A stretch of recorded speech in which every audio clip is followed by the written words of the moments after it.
Pemirsa, sebanyak 45 rumah di Kelurahan Bagus Kuning, Pelaju, Palembang rampung dilakukan pemugaran melalui program bedah rumah pemerintah Sumatera Selatan.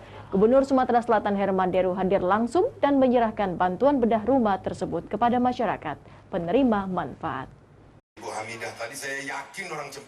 Gubernur Sumatera Selatan Herman Deru hadir langsung menyerahkan bantuan 45 rumah hasil bedah rumah program pemerintah Provinsi Sumatera Selatan melalui Dinas Perumahan dan Kawasan Permukiman Disperkim melakukan pemugaran peremajaan kawasan kumuh di Lorong Lama RT 9 RW 3 Kelurahan Bagus Kuning Kecamatan Pelaju Palembang Senin siang.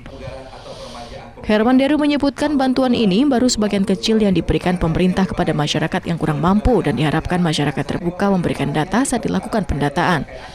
Herman Deru menargetkan pada tahun 2002-2003 dapat melakukan pembukaran dan peremajaan kawasan kumuh pada 100 rumah di Kota Palembang agar dapat meringankan pembiayaan penerima manfaat.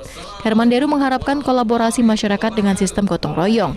Salah satunya menggandeng Basnas dengan syarat utama mustahik, yaitu orang yang berhak menerima bantuan.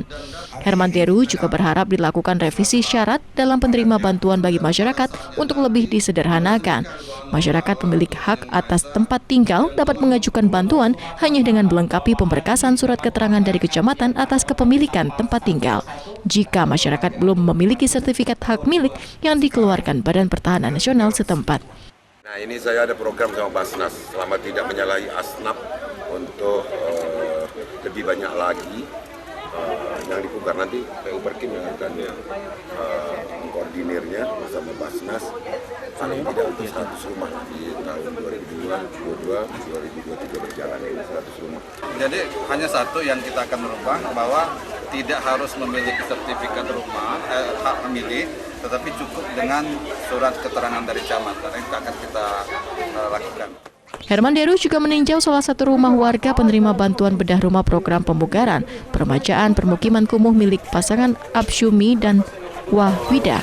Sebelumnya, pasangan suami istri ini hidup di gubuk berdinding papan, kini telah menjadi rumah yang permanen terbuat dari batako. Rumah tersebut sudah memiliki ruang tamu, kamar tidur, dan kamar kecil, serta ruang keluarga yang layak. Saya ucapkan terima kasih kepada Pak Herman Deru atas bedah rumah saya. Alhamdulillah ya Allah, berkat bantuan Pak Gubernur, kami layak menunggunya beserta anakku, cucuku, alhamdulillah. Dari Palembang, Muhammad Riza Falevi, iNews melaporkan.